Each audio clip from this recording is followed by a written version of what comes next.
The fire before cities, long before the first bricks of Babylon were stacked, before the pyramids of Giza pierced the desert sky, fire scorched the earth on a scale we are only beginning to fathom. Across continents, in soil and in stone, archaeologists have found the unmistakable chemical scars of ancient flames. Blackened layers of sediment dating back more than 12,000 years mark what scholars call the Younger Dryas boundary, a geological horizon that suggests something, perhaps a cosmic impact, perhaps sweeping wildfires, burned through vast regions of the globe. It is as if the world briefly became its own funeral pyre, an event occurring long before writing, yet seared into the very crust beneath our feet. In North America, traces of carbon-rich spherals hint at continent-wide conflagrations. In Syria, charred soils around sites like Abu Huraira tell a similar tale. A mainstream fact stands clear. The Younger Dryas period, around 10,800 BCE, was marked by a sudden return to glacial cold after millennia of warming. But what ignited those colossal fires? Scholars debate. Some insist a comet fragmented in Earth's atmosphere, scattering burning debris across the planet. Others propose that as the climate lurched into chaos, dry grasslands simply erupted in lightning-born infernos. The evidence is maddeningly ambiguous, ashes without eyewitnesses. And yet the fringe whispers refuse to die.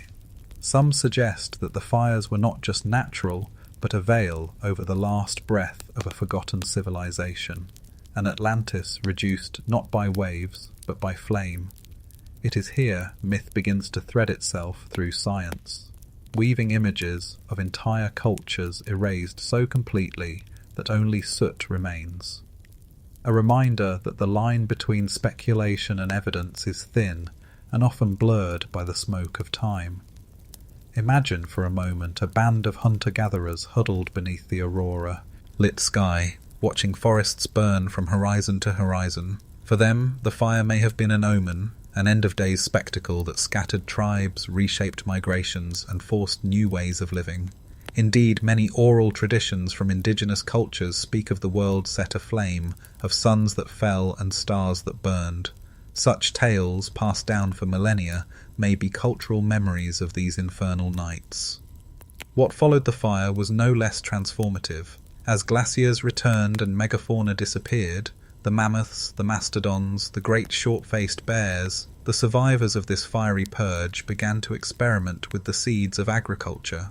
It was in these very centuries that people in the Levant started tending wild cereals, that early communities experimented with sedentary life. Some scholars suggest that trauma, the fires, the sudden cold, the hunger, pressed humanity into innovation. Out of the ashes, literally, rose the first steps toward settled civilization. But debates remain unsettled. Was the fire global or patchy, catastrophic or gradual? Was it sparked by cosmic tragedy, or simply the Earth's own ecological reset button? The absence of certainty is the presence of mystery, and perhaps that is why this event lingers in half-shadow. It is history erased not by neglect, but by the sheer passage of too much time. As we drift into these forgotten fires, we sense a recurring pattern that will echo throughout the centuries to come, that civilizations, or even pre-civilizations, rise not gently, but against the backdrop of catastrophe. The fire before cities was not just destruction, it was a prologue, a whispered reminder that humanity has always lived in the aftermath of disaster. Göbekli Tepe's hidden builders. On a barren hill in southeastern Turkey, half buried beneath layers of soil, stand rings of carved stone that should not exist, at least not in the time they were made. Göbekli Tepe, unearthed only in the late 20th century, has shaken the story we thought we knew about our own beginnings. Its massive T-shaped pillars, some over 5 meters tall and weighing many tons, were quarried, transported, and raised by communities who, by all traditional accounts, were still nomadic hunter-gatherers. Around 9600 BCE, thousands of years before the pyramids or Stonehenge, they etched animals into limestone and created ceremonial enclosures that hint at ritual and shared belief. The mainstream fact is clear. Göbekli Tepe predates agriculture, pottery, and permanent villages. And yet, here is architecture on a monumental scale. This revelation unsettled the neat timeline in which farming supposedly came first, then settlements, then monuments. Instead, it appears that the desire for ritual space, gathering around carved stones in communal ceremonies, may have sparked the need to organize food production, not the other way around. The temple, in a sense, birthed the city. And then there is the strange choice to bury it. For reasons we cannot fully understand, the builders of Göbekli Tepe deliberately covered their stone circles with layers of earth, as if preserving them for a future they could not imagine. Was this an act of reverence, sealing sacred ground? Or was it an act of erasure, closing a chapter of belief systems no longer desired? Scholars debate whether the backfilling was gradual, accidental, or a deliberate cultural decision. The soil that entombed these structures, paradoxically, protected them for us to rediscover. Fringe ideas inevitably swirl around such a site. Some claim Göbekli Tepe preserves memories of a forgotten global civilization, the so-called Atlantean architects. Others argue the carvings, foxes, vultures, snakes, encode celestial events, perhaps even comet impacts. A famous interpretation suggests that one pillar, known as the Vulture Stone, records a date connected to the very Younger Dryas event we spoke of earlier. While mainstream archaeologists caution against stretching symbols too far, the imagery does seem more than ornamental. It is as though the stones are speaking in a language just beyond our reach. Imagine the scene. Under torchlight, hundreds of people from scattered bands gather at this limestone hill. Drums beat, fires flicker, shadows leap across carved animals as rituals unfold. Perhaps feasts followed, with shared bread made from wild cereals, drinks brewed from early fermentation, laughter echoing through the Anatolian night. Göbekli Tepe was not just architecture, it was performance, belief made solid in stone. And yet, the question of the builders themselves lingers like smoke. Who organised such labour without cities, kings, or writing? How were stones of such size moved without beasts of burden or the wheel? Scholars still debate whether it was seasonal gatherings of dispersed clans, or whether an early form of priesthood orchestrated the work. Whoever they were, they left no direct descendants we can identify. Their names, their myths, even their spoken tongue, all erased, save for these silent stones. Göbekli Tepe reminds us of the fragility of narratives. History, as we usually tell it, begins with writing, but here, in a place built thousands of years earlier, is proof that monumental ideas can outlast memory. We are left with stone circles on a hill and a silence where voices should be. The hidden builders remain hidden, their intentions half-guessed, their world erased, except for this haunting message in limestone, the sinking of Doggerland. Beneath the restless waves of the North Sea lies a drowned country, one that once stretched like a fertile bridge between Britain and continental Europe. Today we call it Doggerland, named after the Dogger Bank, where fishing trawlers occasionally dredge up its ghosts, ancient bones, flint tools, even fragments of peat from long-vanished marshes. Between 10,000 and 6,000 BCE, this was not sea but land, a rolling expanse of rivers, lakes and meadows that may have supported tens of thousands of people. It was a place where deer roamed, where fish swam in winding streams, and where human communities hunted, fished, and perhaps even farmed in the dim twilight of prehistory. The mainstream fact is sobering. Doggerland was swallowed gradually by the rising seas that followed the end of the last ice age. As glaciers melted, waters surged. But the drowning was not always gentle. Around 6200 BCE, A massive undersea landslide off the coast of Norway, the Storegga Slide, triggered a tsunami that roared across the region. For those living on Doggerland shores, the wave must have been apocalyptic, a wall of water erasing entire villages in an instant. Afterward, the sea never receded. This story is stitched together not from chronicles, for no written words remain, but from sonar maps, sediment cores, and the stray artifacts caught in fishermen's nets. Flint axes, harpoons carved from antler, and even the skull of a Mesolithic man have been dredged from the seabed. These relics, washed in salt and sand, whisper of lives lived on land now forever gone. Scholars debate how advanced these communities were. Were they simple foragers, or did they experiment with semi-settlement, herding, and early cultivation? The silence of the seabed makes certainty elusive. There are fringe theories too. Some writers imagine Doggerland as a European Atlantis, a cultural Artland whose flooding sent refugees scattering to the corners of the continent, seeding myths of a lost golden age. More cautiously, some archaeologists do note that population dispersals after the flooding coincide with cultural shifts in northern Europe, suggesting at least some continuity of memory. Perhaps tales of floods preserved in Indo-European myth, stories of drowning lands and deluges, carry faint echoes of Doggerland's end. Picture it, a community waking one morning to find the shoreline closer than the day before. Year by year, the water crept inland, swallowing meadows and forests. Children who once played where rivers met the sea grew up to find only salt water there. And then came the wave, a thunderous roar, perhaps preceded by the trembling of the ground, as the tsunami devoured all in its path. Survivors, if there were any, would have fled to higher ground, carrying only memories of a homeland now beneath the waves. Scholars still debate whether Doggerland's story was remembered by its displaced people, retold as legend for generations, or whether it vanished with those who perished. Was the flood sudden enough to traumatize collective memory, or so gradual that it faded into resignation? Whatever the truth, Doggerland is a reminder that whole landscapes can vanish, taking with them the untold lives of those who walked there.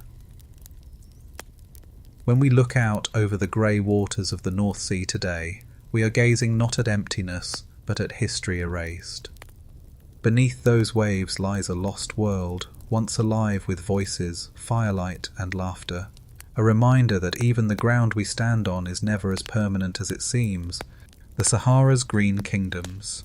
The Sahara, today a vast expanse of dunes and shimmering heat, was once a very different place. Between roughly 10,000 and 5,000 BCE, shifting monsoons transformed the desert into savanna and wetlands, a landscape teeming with life. This Green Sahara supported hippos wallowing in lakes, giraffes wandering open plains, and, most remarkably, human communities who left behind paintings and carvings of their world. Across the Tassili Niger Plateau in Algeria, rock art depicts cattle herds, dancers, hunters and boats gliding across long-vanished waters. It is a vivid gallery of a forgotten age when the desert was not a barrier but a cradle. The mainstream fact is striking. Archaeologists confirm that during the Holocene wet phase, the Sahara was dotted with lakes the size of modern countries, including Lake Mega Chad, which at its peak was larger than all of today's Great Lakes combined. Human settlements clustered around these water sources, and some scholars argue that proto-chiefdoms or even early kingdoms may have emerged here long before the sands reclaimed the land. But unlike the Nile or the Tigris, no enduring cities rose to anchor memory.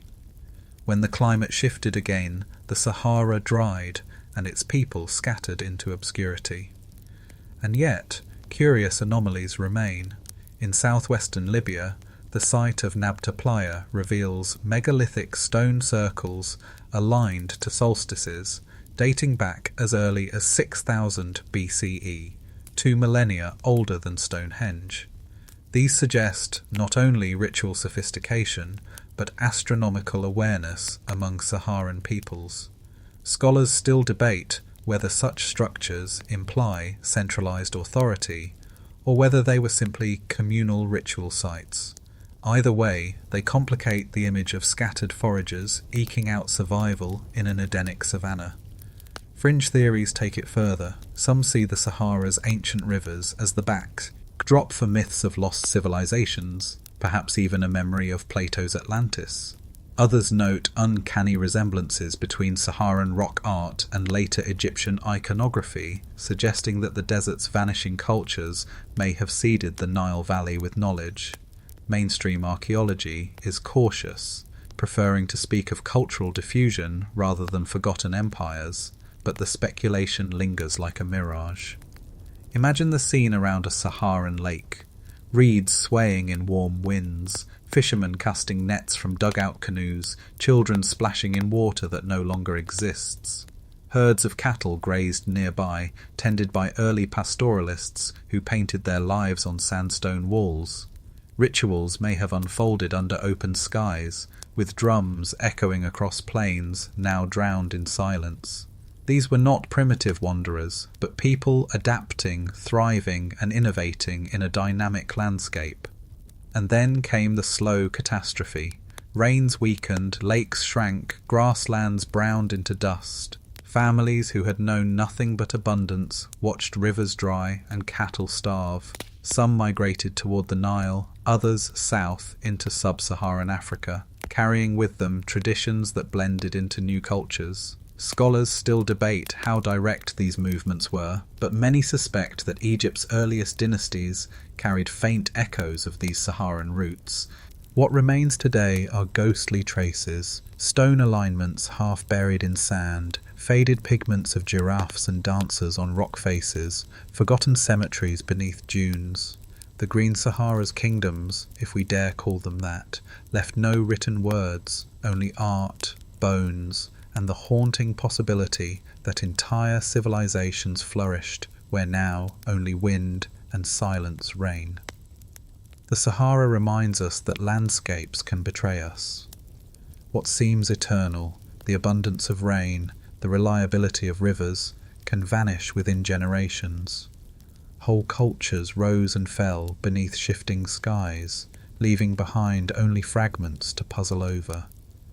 When we stand on the edge of the desert today, we are staring into an ocean of sand that conceals not emptiness, but the erased memory of a once green world, the forgotten Black Pharaohs. For centuries, the story of ancient Egypt has been told in golden tones, pyramids shimmering in desert light, pharaohs ruling from the Nile Valley, dynasties stretching across millennia. Yet missing from that familiar tale is an extraordinary chapter. When the kings of Kush, from the lands of Nubia in present-day Sudan, conquered Egypt and wore the double crown of Upper and Lower Egypt. These rulers, often called the Black Pharaohs, forged the 25th dynasty, a reign both celebrated and almost erased. The mainstream fact stands firm. Around 747 BCE, King Pi of Kush swept north with his armies, taking control of Thebes and eventually Memphis. His successors, including Shabaka, Shabitku, and the formidable Taharqa, ruled Egypt for nearly a century. They built temples, revived old traditions, and presented themselves as restorers of divine order in a time of political fragmentation. The monumental pyramids of Nubia, smaller but more numerous than those of Giza, still rise sharply from the desert sands, a testament to their legacy. Yet their story was long sidelined, written out of the grand narrative of Egypt in favour of a pharaoh-centric lens rooted further north. For decades, textbooks barely mentioned them, as though their reign were an inconvenient interruption. Scholars debate why. Was it Eurocentric bias, reluctant to acknowledge that an African kingdom could not only rival but rule Egypt? Or was it simply the accident of preservation, since many of their monuments lie south of the traditional centres of archaeological focus. Fringe theories abound too.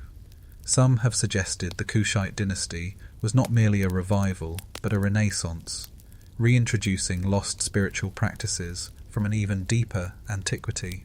Others imagine them as the custodians of secret knowledge, guardians of wisdom inherited from a forgotten pre-Egyptian civilization in Africa's interior. While evidence for such claims is scarce, the sheer power of Kush challenges the assumption that the Nile's grandeur was limited to the north. Imagine Taharqa, one of the dynasty's greatest kings, standing on the steps of a temple in Thebes.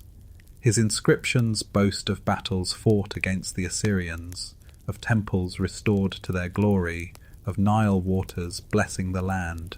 In his reign, Egypt reached as far as the Levant, a reminder that Nubian rulers were not caretakers but conquerors in their own right. Yet, when the Assyrians finally swept down in the 7th century BCE, the Kushite pharaohs were forced back to their southern heartland, retreating to Napata and later Meroe. Egypt's memory of them dimmed, overshadowed by the great names of Ramses and Tutankhamun.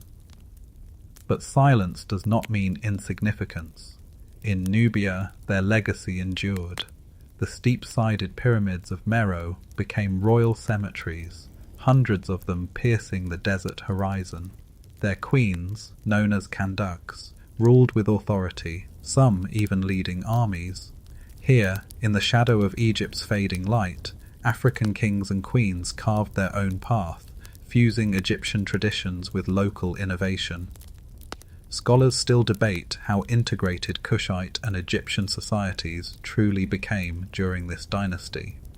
Were Nubian rulers embraced by Egyptian elites, or merely tolerated as foreign overlords? Did ordinary people see them as restorers of Ma'at, the sacred order, or as distant kings from a land far upriver? The records leave tantalizing gaps. What we do know is this: the forgotten Black Pharaohs remind us that history is not a straight line northward. Power flowed both ways along the Nile, and for a century the heart of Egyptian kingship beat in African chests from Kush. That their story was erased or diminished for so long is itself a lesson. Empires may rise and fall, but memory is just as fragile as stone. The vanished Indus voice. In the dry plains of what is now Pakistan and northwest India, an ancient civilization once thrived along the Indus River. Flourishing between 2600 and 1900 BCE, the Indus Valley Civilization built cities of astonishing sophistication: Mohenjo-Daro, Harappa, Dholavira. Their streets ran in perfect grids, their homes boasted indoor plumbing, and massive granaries stored food for thousands. Yet for all their order and achievement, the people of the Indus left behind a silence that still haunts us. Their script, tiny marks carved onto soapstone seals, etched into pottery, scratched on copper tools, remains undeciphered. It is a voice erased from history, a civilization without a language we can hear. The mainstream fact is stark. More than 4,000 examples of Indus script have been discovered, but none longer than a handful of symbols. No Rosetta Stone exists to bridge their marks with any known tongue. Scholars debate whether it was a full writing system or simply a set of symbolic notations, merchant marks, clan identifiers, or religious signs. Without decipherment, we can only guess at their myths, their laws, their poems, if they had them at all. And yet, there are hints. The seals often depict animals, unicorn-like creatures, bulls, elephants, alongside the mysterious symbols. Some scholars see these as markers of trade, others as religious motifs. Fringe theories go further, suggesting the symbols conceal advanced astronomical knowledge, or even that they preserve the lost language of a forgotten mother culture from which later civilizations borrowed. Still, mainstream caution prevails. Until we can read the marks, we walk only in shadows. The archaeology of their cities reveals something equally puzzling. Unlike Mesopotamia or Egypt, the Indus civilization shows little evidence of kings, palaces, or vast armies. No grand tombs or towering statues declare the names of rulers. Instead, their urban centres suggest collective order, standardised weights and measures, shared architectural styles, carefully managed water systems. Was this a society organised not by divine kings but by councils, by merchants, or by priestly elites? Scholars still debate whether the Indus world was uniquely egalitarian, or whether its power simply hid behind walls of perishable material erased by time. Imagine walking through Mohenjo-Daro at dusk. The air is heavy with the scent of cooking fires, water gurgles through covered drains, and merchants close shutters on orderly rows of shops. Children play in courtyards while women fetch water from public wells. The city hums with quiet regularity, a rhythm of life as complex as any we know, yet not a single word of their thoughts survives. The people vanish into silence, their script staring back at us like unblinking eyes. And then decline. Around 1900 BCE, the great cities began to wither. Rivers shifted course, trade with Mesopotamia dwindled. Evidence of drought, environmental stress, and possibly invasions by Indo-Aryan migrants complicate the picture. By 1500 BCE, the urban heart of the Indus was gone, replaced by smaller villages and scattered communities. The script, too, disappeared, erased with the cities. Unlike cuneiform or hieroglyphs, it left no descendants. Scholars still debate whether the Indus script was ever meant to carry literature, or whether it was always restricted to short, utilitarian messages. They debate, too, whether the people were Dravidian speakers, ancestors of modern South Indians, or whether they spoke an entirely lost tongue. Until we know, the Indus remains a great civilization without a voice. The vanished Indus voice is perhaps the most haunting erasure of all. We can map their streets, study their bones, admire their jewellery, but we cannot hear their words. A world that spoke, laughed, sang and dreamed left us only silence, and in that silence, the echo of what it means to forget, the Akkadian Collapse. In the dusty heart of Mesopotamia, where the Tigris and Euphrates once gave birth to empires, rose a power that changed the ancient world. The Akkadian Empire, founded by Sargon of Akkad around 2334 BCE, was the first true empire in history, stretching from the Persian Gulf to the Mediterranean, binding dozens of city-states beneath one ruler. For more than a century its armies marched, its scribes recorded, its rulers claimed divine sanction. And then, almost as swiftly as it rose, it collapsed into silence. The mainstream fact is striking. Around 2200 BCE, the Akkadian world unravelled. Written tablets describe famine, drought, and social unrest. Archaeological evidence suggests a century-long drought desiccated northern Mesopotamia, turning fertile fields to dust. Rivers failed, crops withered, and people abandoned cities. The once mighty Akkad, whose exact location remains elusive, vanished from the landscape. What was once the heart of empire became a scattering of broken bricks and eroded clay tablets. Inscriptions like the Curse of Akkad, written generations later, blame the fall on divine wrath. They tell of gods turning against the empire, of fields yielding no grain, of desperate families selling children for survival.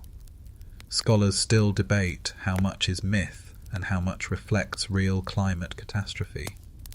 Was the collapse sudden, brought on by drought and invasions from Gutian tribes in the Zagros Mountains? Or was it a gradual decline, remembered later as an apocalypse? The fringe, as ever, stretches the mystery further.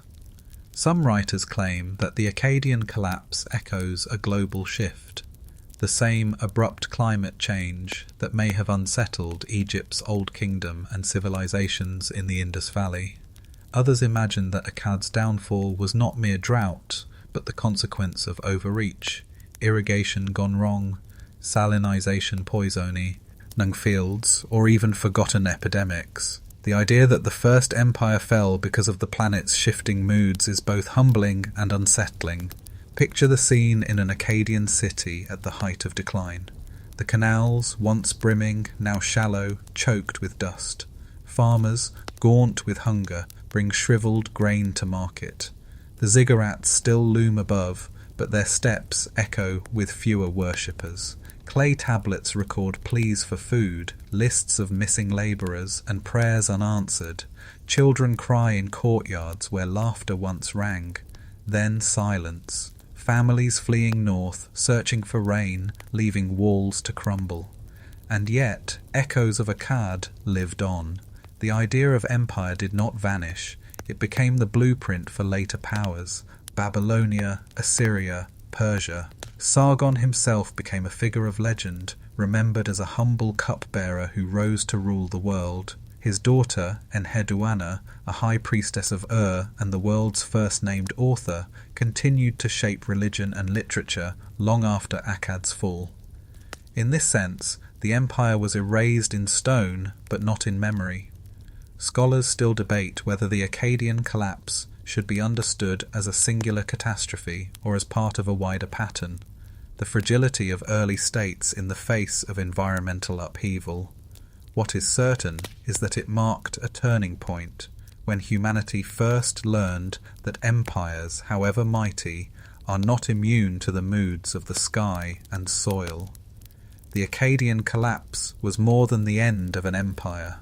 It was the first great lesson of civilization, that power, writing and monuments cannot save us when rivers dry and harvests fail. In the dust of Akkad lies the echo of all who came after, a reminder that even the first empire could be erased by silence and sand. Bronze Age shipwreck worlds. Far below the waves of the Mediterranean lies a frozen moment in time. In 1982, divers off the coast of Uluburun, Turkey, discovered the shattered remains of a ship that sank around 1300 BCE.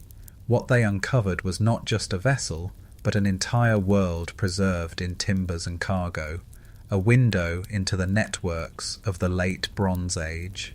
The Uluburun shipwreck, as it is now known, carried goods from across 3 continents: copper ingots from Cyprus, tin from Central Asia, glass from Mesopotamia, ivory from Africa, resins from the Levant, and even ostrich eggshells from the Nile Valley. This single ship embodied a global economy long erased from popular memory. The mainstream fact is clear: the late Bronze Age was not an isolated patchwork of kingdoms, but a connected web of trade stretching from Mycenaean Greece to the Hittite Empire, from Egypt to Canaan. The Uluburun wreck demonstrates that elites of the time were exchanging not only materials but ideas and technologies. Among the cargo lay exquisite jewellery, scarabs bearing the name of Queen Nefertiti, and even a set of scales for weighing metals, suggesting standardised systems of commerce. The ship itself, built with planks joined by mortise and tenon joints, was a technological marvel for its day. Yet it is the silences that are most haunting. We do not know where the ship set sail, nor its intended port. Was it a royal gift exchange, a merchant's venture, or tribute from one ruler to another? Scholars still debate whether such ships were state-run or privately commissioned. The Uluburun cargo speaks of both luxury and necessity, but the story of its voyage is lost to the sea.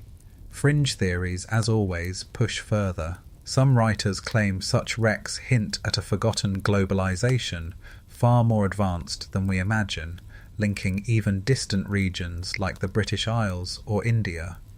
Others speculate about secret trade routes carrying tin, the most vital but rare component for bronze, from as far away as Cornwall or Afghanistan. While mainstream archaeology recognises wide trade connections, the true scope of these networks remains uncertain. Imagine the ship's final night. The The crew, perhaps 20 strong, navigating by stars as the Mediterranean swells beneath them. Cargo stacked in the hold, amphorae of resin and jars of oil swaying with the waves. Then, perhaps a sudden storm, perhaps a misjudged reef, the ship struck and foundered. In moments, the sea claimed both crew and cargo, sinking them into centuries of silence. The Uluburun wreck is not alone. Other Bronze Age shipwrecks, though smaller, have been found across the Aegean, each a fragment of this vanished trade world. Together, they sketch a picture of an interconnected economy that collapsed with shocking suddenness around 1200 BCE, in what historians call the Bronze Age collapse. Kingdoms fell, cities burned, and trade routes withered. The very networks embodied by the Uluburun ship vanished, leaving only scattered memory. Scholars still debate what caused that collapse. Was it drought, earthquakes, invasions of sea peoples, or the fragility of a world too dependent on fragile connections? Whatever the cause, the Uluburun shipwreck feels like a last whisper from that glittering age, a world of bronze, gold and glass, erased almost overnight. Today, the recovered timbers and cargo rest in museums, delicate reminders of a global order once vibrant, now sunk beneath the waves.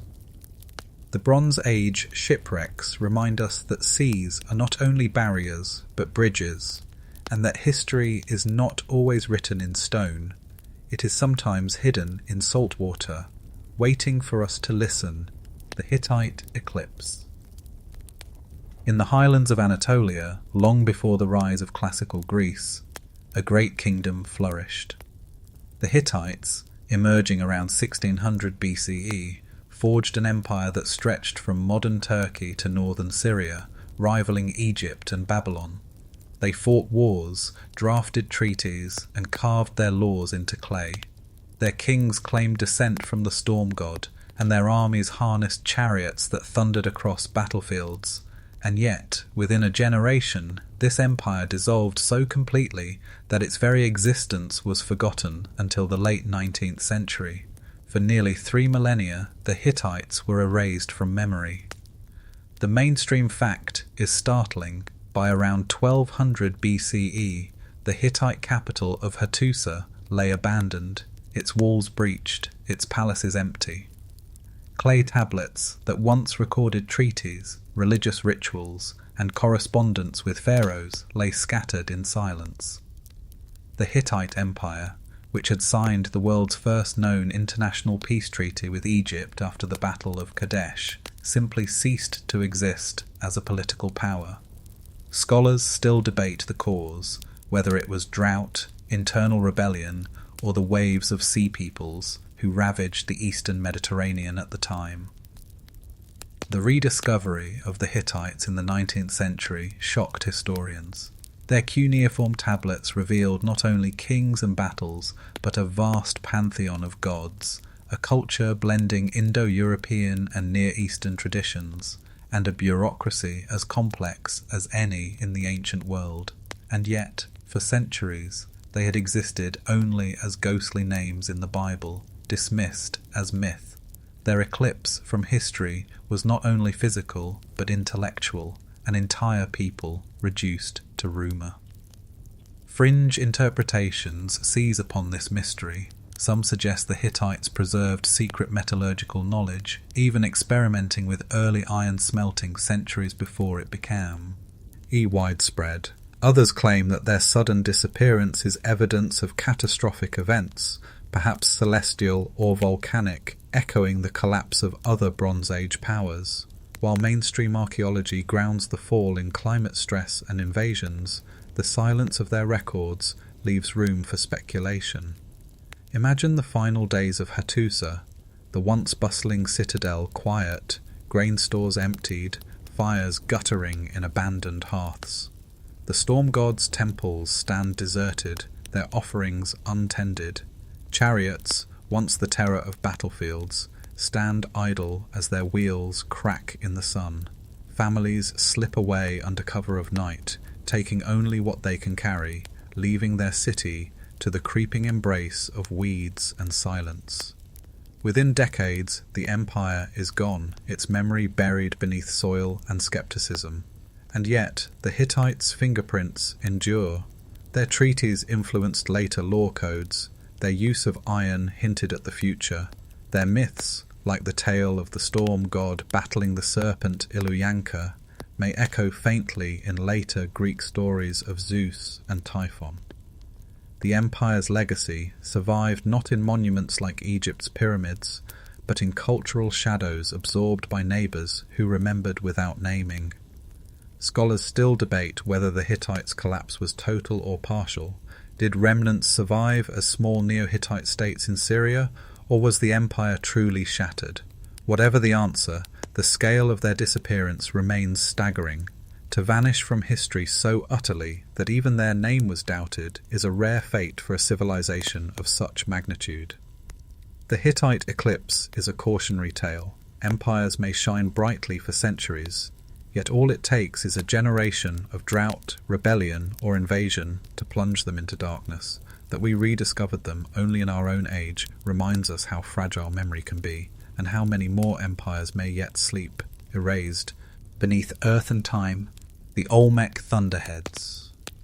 Deep in the humid lowlands of southern Mexico, where rivers twist through dense jungle, the first great civilization of Mesoamerica once thrived. The Olmec, flourishing between 1500 and 400 BCE, are often called the mother culture of the region, for their influence rippled outward to the Maya, the Zapotec, and beyond. Yet what we know of them comes mostly from fragments, enigmatic monuments, scattered artifacts, and silent mounds half swallowed by rainforest. Chief among their relics are the colossal heads, massive basalt sculptures, some weighing over 40 tons, carved with human faces wearing helmets. These thunderous visages, staring with stern eyes, are all that remain of rulers whose names and stories are lost. The mainstream fact is clear. The Olmec built centres like San Lorenzo and La Venta, complete with pyramids, ceremonial plazas, and complex drainage systems. They developed early writing systems, left behind jade figurines of exquisite craftsmanship, and likely practiced ritual ball games, later echoed in Maya arenas. Their art reveals a fascination with jaguars, serpents, and hybrid beings, suggesting a rich mythological tradition. Yet, despite these achievements, no intact texts or histories survive. Their voice, like the Indus before them, has been erased. Scholars debate the meaning of those colossal heads. Are they portraits of specific rulers, immortalized in stone, or generalized depictions of elite power, guardians of ceremonial sites? The helmets have been linked to warfare, or perhaps to the sacred ball game, though certainty eludes us. What is undeniable is the sheer effort required to quarry, transport, and sculpt such monuments, feats demanding social organization and labor on a grand scale. Fringe interpretations swirl around the Olmec too. Some claim the heads represent African visitors to the Americas, citing their ad features, though mainstream archaeology ties their likeness firmly to local populations. Others suggest the Olmec inherited knowledge from a lost civilization, perhaps even transoceanic contact. While evidence is lacking, the aura of mystery clings to them, in part because so much of their written and spoken legacy is gone. Picture La Venta around 800 BCE, the air thick with incense, priests chanting before a towering earthen pyramid. Crowds gather in plazas, children dart between markets, and somewhere artisans carve jade into delicate masks. In the background, workers strain to haul massive stones across riverbanks, destined to become colossal heads. Thunder rumbles across the jungle canopy, and rain drums on palm leaves as ritual life flows on. It is a world vivid and alive, yet one we can only reconstruct in glimpses. And then, the decline. By 400 BCE, the great Olmec centres were abandoned. Scholars still debate why.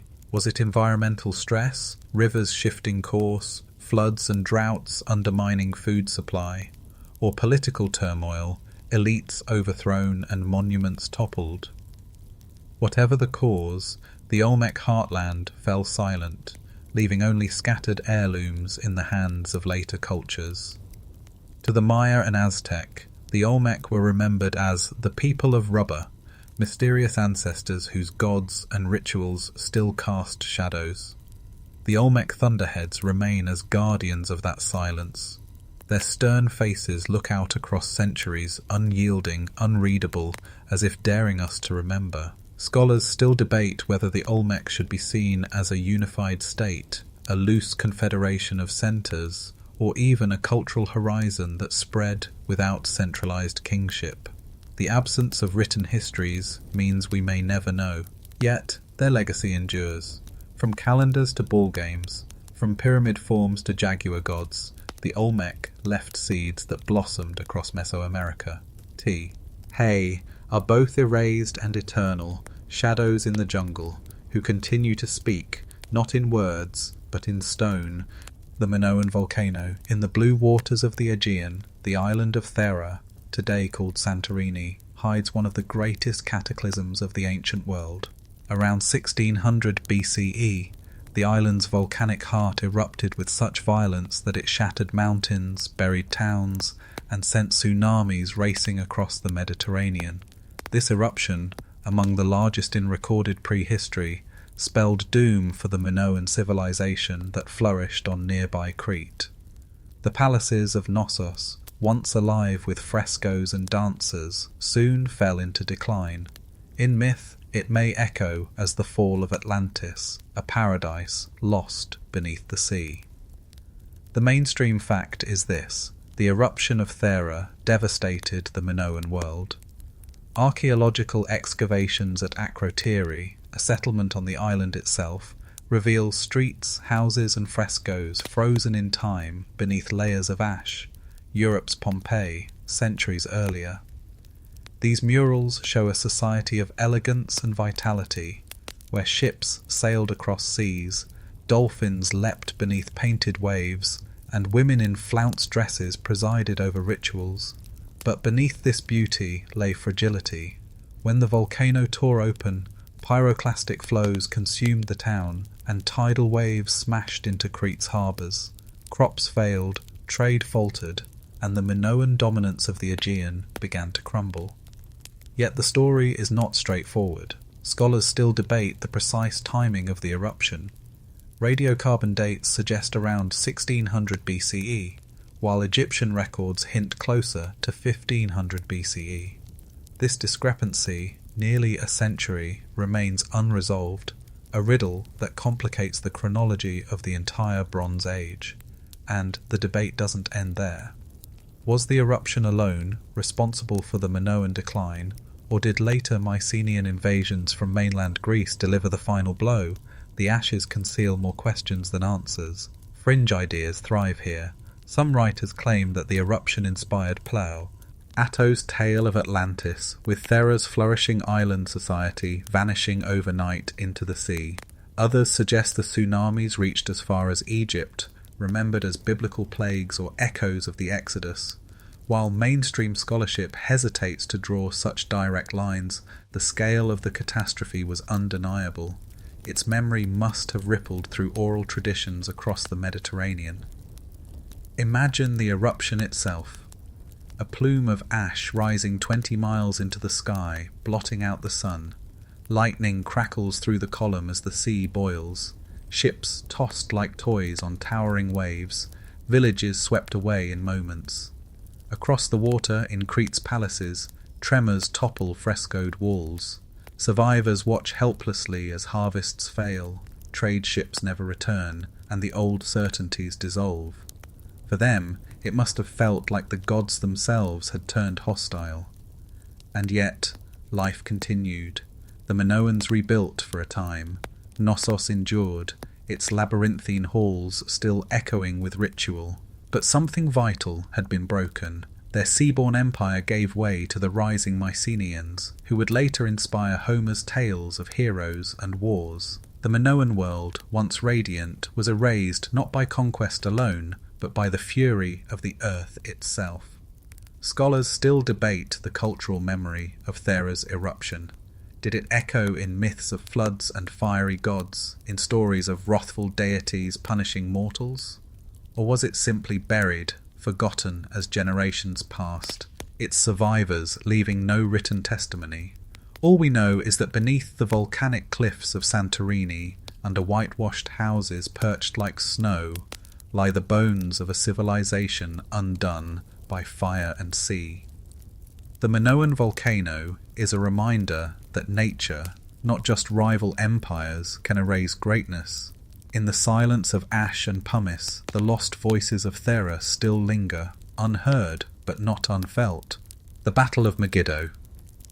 On a spring morning around 1457 BCE, the armies of Egypt marched north into Canaan, banners fluttering, chariots rattling across the plain.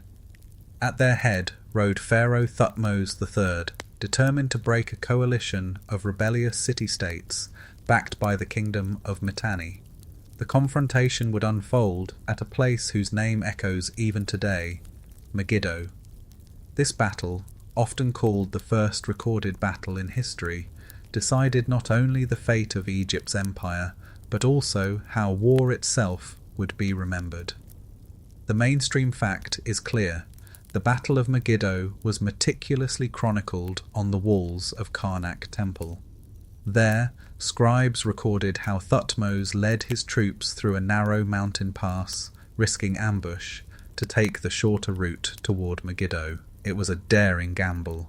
Emerging safely, the Egyptians routed their enemies on the plain, yet, in their haste to plunder, Thutmose's soldiers failed to capture the fleeing kings, who retreated behind Megiddo's walls. A long siege followed until starvation forced the city's surrender. Egypt emerged triumphant, cementing control over Canaan for generations. But beyond the inscriptions, much is lost. We know nothing of the ordinary soldiers who fought, of the cries and chaos that filled the battlefield. The Karnak reliefs are propaganda as much as history, exalting Pharaoh's courage while concealing failures. Scholars still debate the scale of the battle. Was it truly a clash of thousands, or a more modest skirmish magnified for political theatre? Without archaeological confirmation, the truth lies somewhere in shadow. Fringe interpretations go further. Some writers suggest Megiddo's prominence in later religious texts, its echo as Armageddon, the site of the final battle in Christian eschatology, stems from this early memory of cataclysm. Others argue that Egyptian scribes exaggerated the campaign, perhaps inventing details entirely to glorify Thutmose. While mainstream historians reject outright fabrication, they acknowledge the pharaoh's account must be read with caution, a blend of fact and performance. Picture the battle itself, the thunder of hooves as Egyptian chariots wheel into formation, arrows whistling through air, shields clashing, dust rising from trampled earth. The sun beats down as men fight and fall, the plain littered with broken spears. In the distance, the fortress of Megiddo looms, its gates shut tight, its defenders watching as their allies scatter.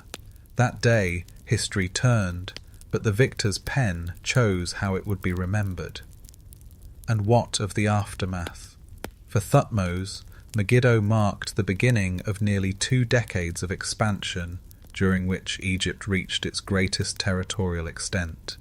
For Canaan's cities, it was the start of long centuries under Egyptian oversight, their independence curbed but not erased.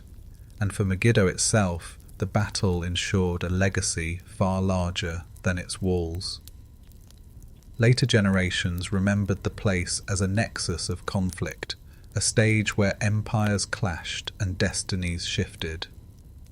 Scholars still debate whether the Karnak inscriptions reflect eyewitness reports or later reconstructions, whether they exaggerate Egyptian might or preserve a genuine turning point. What is certain is that the Battle of Megiddo crystallizes the strange duality of history. It is both an event lived by real men and women, and a story crafted by those in power. The battle's erasure lies not in its absence, but in its distortion. We remember it only through the pharaoh's voice, while the voices of Canaanite kings and soldiers lie silent. Megiddo is both the first recorded battle and the first forgotten one, a reminder that the victors do not just win, they write. The Celtic gold roads. Beneath the rolling fields of Europe, under vineyards and highways, lies a web of ancient pathways glinting faintly in memory. Long before the Roman legions paved their famous roads, Celtic societies built vast trade routes that connected the Atlantic to the Mediterranean, carrying salt, amber, and most prized of all, gold. These gold roads were not highways of stone, but braided trails, riverways, and hidden passes, sustained by an intricate network of exchange. Yet today, their grandeur is nearly erased, overshadowed by Rome's roads and Greece's myths. The mainstream fact is clear. Celtic cultures between 800 and 100 BCE commanded immense wealth, especially in Central Europe. Archaeological sites such as the Heuneberg in Germany reveal fortifications, workshops, and imported Greek pottery, evidence of thriving trade.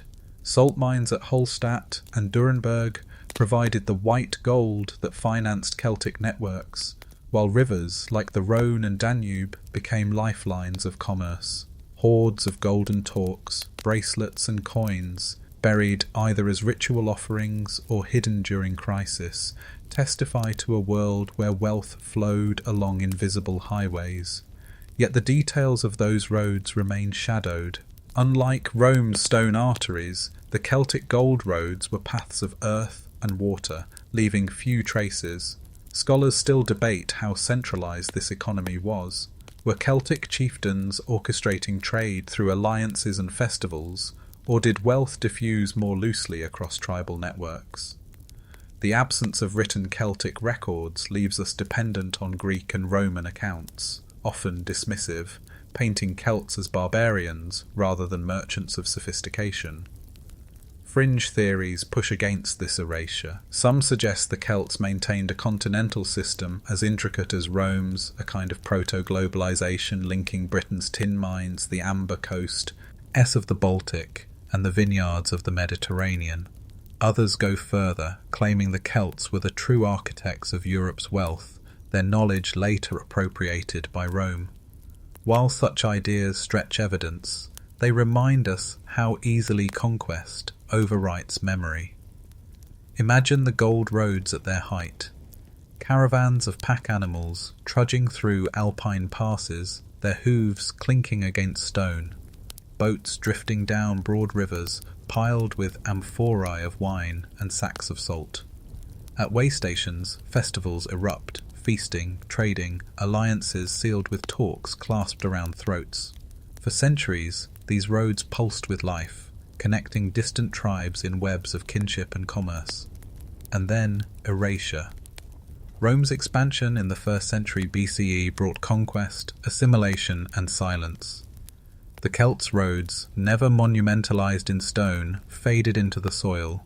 Roman writers dismissed their achievements, portraying them as wild warriors rather than builders of wealth. Over time, even their names blurred, remembered only in fragments, Vercingetorix, Boudica, while their golden highways dissolved into myth. Scholars still debate the extent of Celtic literacy. Did they use writing more than Roman sources admit, perhaps on perishable materials that have not survived? If so, the gold roads may once have been mapped, recorded, celebrated, now lost entirely. The thought lingers like a ghost. Whole economies, rich and sophisticated, could vanish without leaving even a line of script. The Celtic gold roads remind us that not all legacies are paved in stone. Some exist in the shimmer of buried talks, in the ghost of trade routes traced only by patterns of artifacts. They were highways of wealth erased not by time alone, but by conquest's pen. When we picture ancient Europe, we must remember the glint of those vanished roads, weaving connections long before Rome claimed the map. The Scythian ice tombs.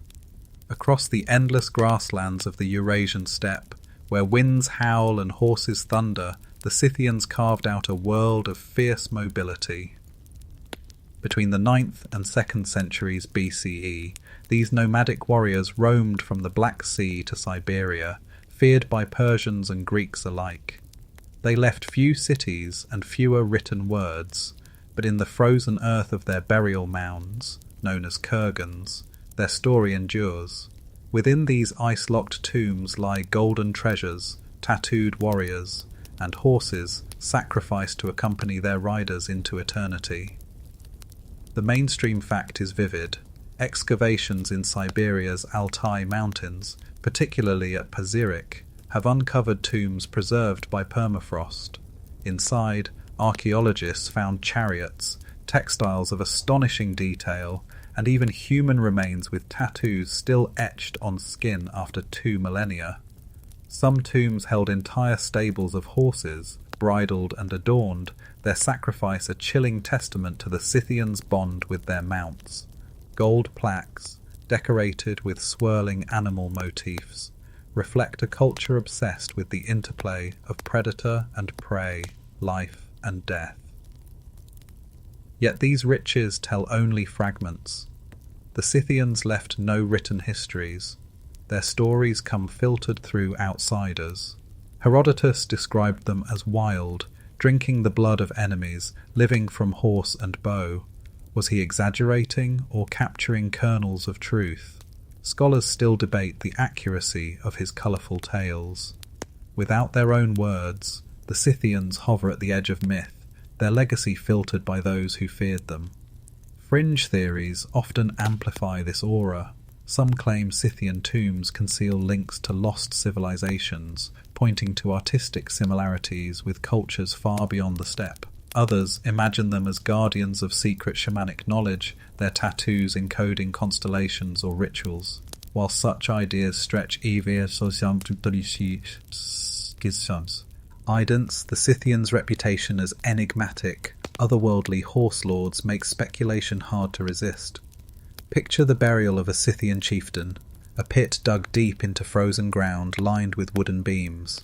The chief, wrapped in felt and silk, lowered into place beside weapons, ornaments and goblets. Around him horses are led down, throats cut so their spirits might gallop with him in the afterlife. Relatives and warriors stand silent as the mound is raised, sealing their leader in earth and ice. Centuries later, when archaeologists pry open the frozen tomb, the scent of ancient pine still lingers, fabrics unfaded, tattoos stark on preserved flesh. What is striking is not just the preservation, but the sophistication. The Pazyryk textiles, dyed in rich reds and blues, reveal advanced weaving techniques. Carpets carry motifs later echoed in Persian art, suggesting far-reaching exchanges. Gold ornaments gleam with intricate craftsmanship, proof that the Scythians were not mere raiders, but participants in a cultural web that stretched across continents. Scholars still debate the extent of their influence. Did they shape the rise of neighbouring powers, or remain outsiders on the fringes of empires? And then decline. By the 2nd century BCE, the Scythians had faded, displaced by Sarmatians and other steppe peoples. Their kurgans remained as silent markers, slowly collapsing into the earth. For centuries, locals looted them, scattering treasures. Only the deepest, sealed in permafrost, endured to tell their tale. The Scythian ice tombs are reminders that memory can freeze as well as fade. In the cold silence of Siberia, warriors and horses still lie waiting, locked in ice, their tattoos and treasures defying the erosion of time. Scholars still debate what these tombs truly tell us. Were the Scythians ruthless barbarians or artists of the steppe who lived and died in Rad? Hithims as rich as any empire? The truth, like their bodies, lies suspended, half preserved, half erased. The lost Nabataean painters. High in the rose-red cliffs of southern Jordan lies Petra, a city carved into stone. Its facades, columns and temples chiselled from sandstone, stand as monuments to the Nabataeans, a people who flourished between the 4th century BCE and the 2nd century CE. They were master merchants, controlling caravan routes that carried incense, spices, and silk from Arabia to the Mediterranean. But Petra's grandeur was not limited to stone. Beneath the desert sun, the Nabataeans painted. Their sanctuaries, tombs, and houses were once alive with vibrant murals, visions of gods, banquets, and floral patterns. Today, nearly all of them have faded, erased by time, leaving us only fragments of a vanished artistry. The mainstream fact is certain. Archaeologists have discovered traces of frescoes in Petra's painted house and in the Temple of the Winged Lions. These reveal a sophisticated style, blending Greco-Roman techniques with local motifs. Some show garlands of ivy, theatrical masks, and mythological scenes, evidence that Nabataean painters were part of a cosmopolitan world of exchange. Yet the dry climate that preserved Petra's architecture proved less kind to pigments. Most walls stand bare, leaving us to imagine the city not as a ghostly stone labyrinth, but as a riot of colour. What is puzzling is how little of this art survives. Unlike Greek or Roman frescoes, Nabataean murals were seldom copied or described by later writers. Scholars still debate whether this was due to deliberate erasure, later Byzantine Christians whitewashing pagan images, or simply the fragility of paint exposed to centuries of wind and sand. Without more surviving works, Nabataean visual culture is a skeleton missing its flesh. Fringe theories, predictably, step into the silence. Some suggest the Nabataeans inherited secret traditions of colour and symbol from Mesopotamia, or even Egypt, transmitting lost knowledge of pigments and cosmology. Others imagine that Petra itself was a painted city, its facades brightly decorated, erased by erosion so thoroughly that only faint traces remain. Mainstream archaeology hesitates to embrace such visions, yet even cautious scholars admit Petra today shows us only half the picture. Imagine walking through Petra in its prime. The thick canyon opening onto the treasury, not as bare sandstone, but glowing with painted detail. Columns banded in colour, tombs adorned with murals of banquets, sanctuaries flickering with lamplight on vivid frescoes. Merchants from Rome, Arabia, and India pass beneath painted arches, their goods fragrant with incense. The city hums not only with trade, but with art, an entire aesthetic world now stripped to stone. And then erasure. By the 4th century CE, trade routes shifted, the Nabataean kingdom absorbed into Rome. Earthquakes shook Petra, reducing temples to rubble. Christianity swept through, whitewashing or dismantling old shrines. By the time the Crusaders wandered its ruins, the art was already fading. What the desert winds did not scour away, time dissolved into dust. Scholars still debate the Nabataeans' cultural identity. Were they Arabs who adopted Hellenistic styles, or a uniquely hybrid people whose art reflected a worldview lost with their kingdom? Without their murals, we glimpse only fragments. A painted vine here, a theatrical mask there, teasers of a vanished world. The lost Nabataean painters remind us that stone is not the whole story. Civilizations live in colour, in texture, in detail that rarely survives.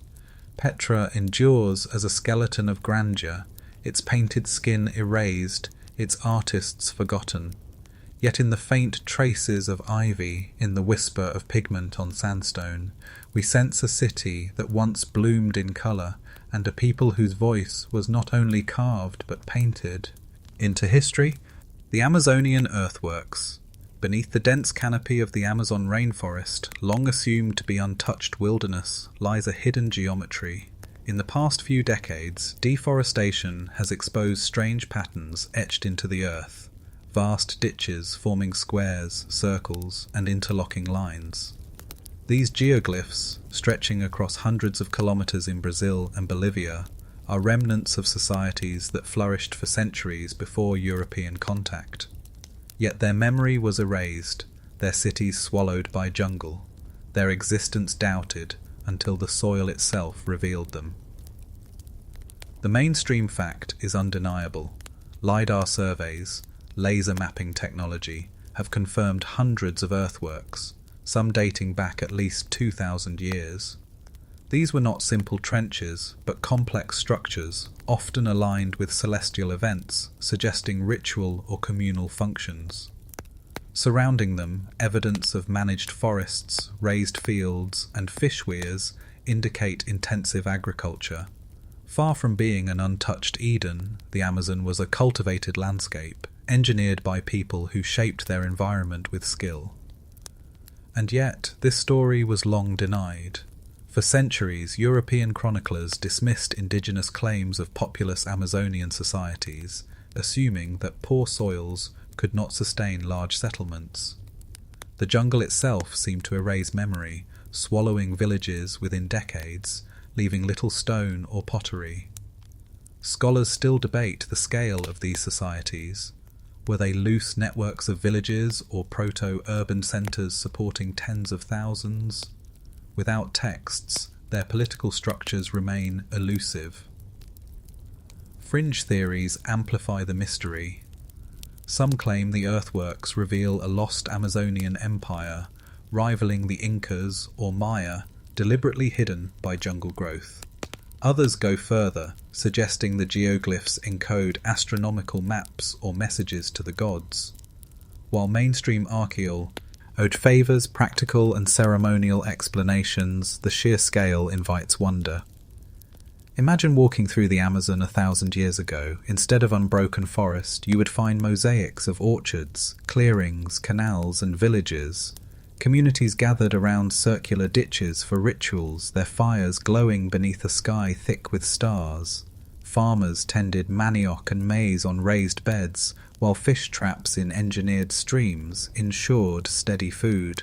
The forest itself was not wild, but a vast garden, its diversity the legacy of human hands. And then came erasure. European diseases, arriving with the first colonists in the 16th century, swept through the Amazon like fire. Entire communities vanished, often before direct contact. Within a generation, villages crumbled, orchards reverted to jungle, canals clogged with silt. The earthworks, abandoned, disappeared beneath creeping vegetation. To later travellers, the forest seemed eternal, concealing the human stories written in its soil. Scholars still debate the cultural memory of these societies. Did descendants preserve fragments in myth, tales of ancestral builders who shaped the land? Or was the devastation so complete that even memory dissolved, leaving silence where stories once lived? The truth may lie somewhere in between, hidden like seeds beneath the forest floor. The Amazonian earthworks remind us that landscapes can be deceptive. What appears as untouched wilderness may in fact be the ruins of forgotten civilizations, erased not by conquest alone, but by the relentless growth of nature. Today, as LiDAR continues to reveal more geoglyphs, the jungle whispers back, slowly unveiling a story once silenced. In the patterns carved into Amazonian soil, we glimpse an erased history of ingenuity and resilience, and a warning that absence in the record does not mean absence in the past. The forest remembers, even when we've forgot. The Han's forgotten rival. While Rome expanded across the Mediterranean and the Han dynasty consolidated China, another power held sway across the steppes of Inner Asia. Known as the Xiongnu, this confederation of nomadic tribes clashed with the Han for centuries, shaping borders, economies, and even the course of the Silk Road. Yet today, their name is faint in memory, overshadowed by the empires they opposed. The Xiongnu were both feared and erased, a rival whose power echoed from Mongolia to the Great Wall. The mainstream fact is clear. From the 3rd century BCE to the 1st century CE, the Xiongnu formed a formidable confederacy under leaders called Chanyus. At their peak, they commanded vast cavalry armies, capable of striking deep into Chinese territory. Han annals describe devastating raids, tributes paid in silk and grain, and uneasy treaties sealed with imperial princesses sent as brides. It was to defend against them that Emperor Qin Shi Huang began the Great Wall's construction, a monument to fear as much as protection. But the Xiongnu voice is absent. They left no written chronicles. Their history comes filtered through hand sources, which cast them as barbaric raiders rather than sophisticated opponents. Scholars still debate the nature of their society. Was it a loose tribal alliance or an early empire with taxation, diplomacy, and complex governance? The truth likely lies somewhere in between, but the absence of their own records has left them shrouded in partial erasure. Fringe theories have long filled this gap. Some claim the Xiongnu were ancestors of the Huns, who later struck Rome, carrying the terror of mounted archers westward across Eurasia. Others suggest they were linked to earlier Indo-European groups, or even descendants of a forgotten steppe civilization. While genetic and archaeological studies reveal a mosaic of origins, the mystery of their identity persists.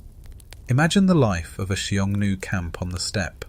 Horses tethered to posts, smoke rising from felt yurts, children chasing each other across endless grass. Warriors polish bows of horn and sinew, their quivers filled with arrows fletched for war. Messengers arrive from distant tribes bearing tribute or news of rebellion. When the Chunyu calls, tens of thousands can gather in days, their cavalry flowing across plains like rivers of iron and leather. For the settled Han, these riders embodied chaos. For the Xiongnu, they were life itself. And yet, decline came. By the 1st century CE, internal divisions split the confederacy. Some Xiongnu allied with the Han, others fled westward.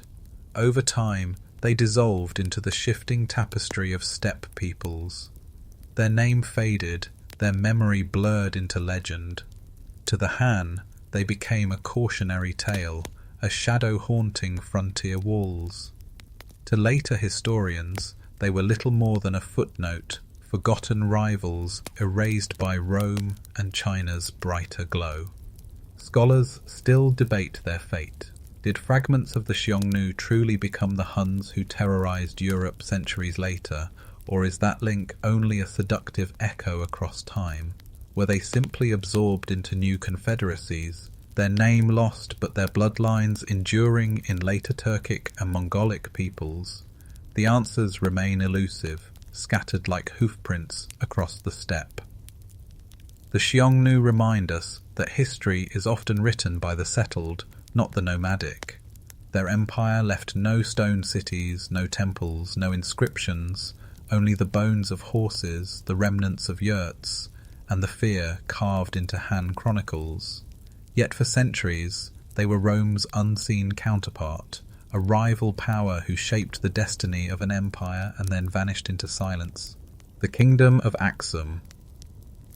On the high plateaus of Ethiopia, where cool winds sweep across stone terraces, a kingdom once thrived that rivaled Rome, Persia, and India. Known as Aksum, it flourished from the 1st to the 7th century CE, commanding trade routes across the Red Sea and minting coins, stamped with kings who styled themselves King of Kings. Yet today, Aksum is often overlooked, its grandeur eclipsed by the empires of Europe and Asia. Its monuments still stand, towering stone stelae carved with false doors and windows like frozen towers, but much of its story has been erased by shifting sands and silence. The mainstream fact is undeniable. Aksum controlled vital links in the global trade of antiquity.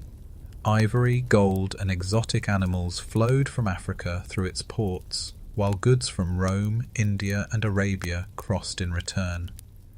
The Periplus of the Erythraean Sea, a 1st century merchant's guide, describes bustling Aksumite markets. By the 4th century CE, under King Ezana, Aksum became one of the first great empires to adopt Christianity, long before most of Europe.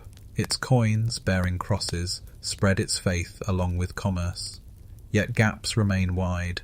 We know little of Aksumite literature or philosophy. Few written records survive. Scholars still debate why its power waned.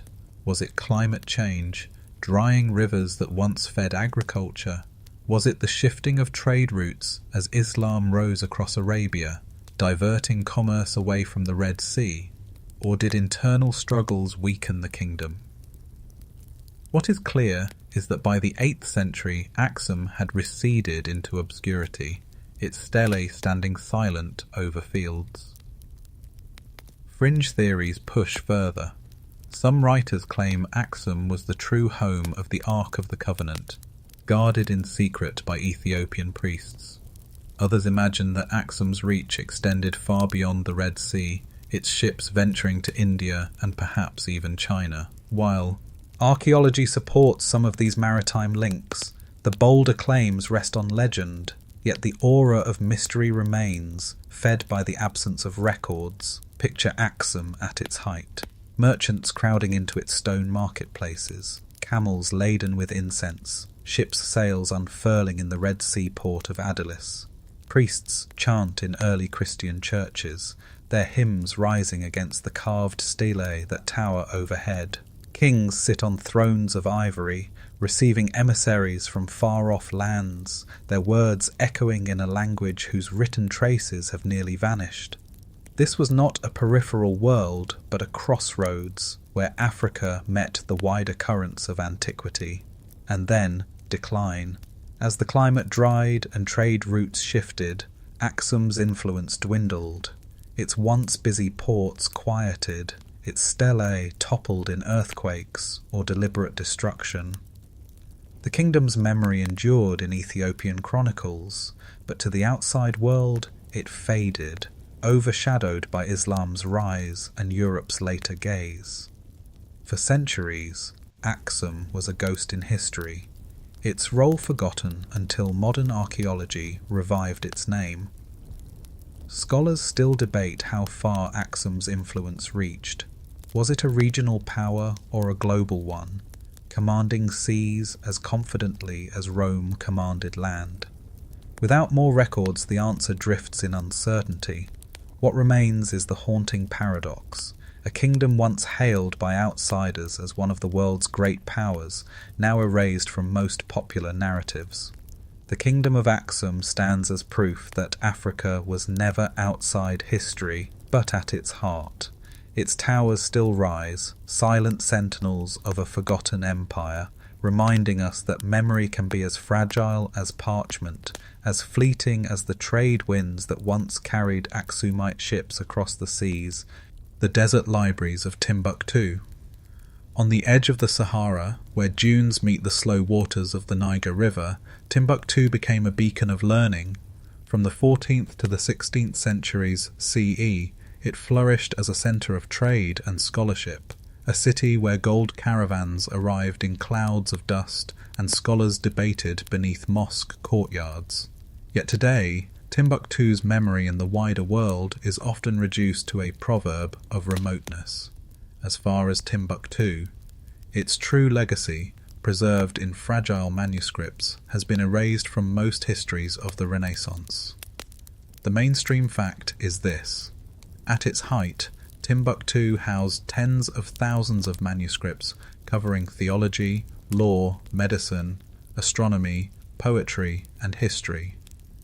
Private family libraries, such as those of the Akit and Haidara lineages, guarded books copied by hand, written in Arabic and local languages. The Sankore and Jingweraba mosques doubled as universities, drawing students from across West Africa. In an age when much of Europe was emerging from the medieval period, Timbuktu shone as an intellectual hub, and yet the survival of these manuscripts is miraculous. Desert dust and termites threatened them for centuries, while waves of conquest, Moroccan armies in the 16th century, French colonial administrators centuries later, scattered or suppressed them. Scholars still debate how many works remain hidden in private hands. Estimates range from 300,000 to 700,000, many still uncatalogued, their pages yellowing in trunks and cupboards. The erasure is not only physical, but narrative. Timbuktu's libraries rarely appear in global histories, as though Africa's written intellectual tradition were an anomaly. Fringe interpretations sometimes lean on this neglect. Some claim the manuscripts preserve secrets of ancient sciences, even advanced mathematics or alchemy, passed down from lost civilizations.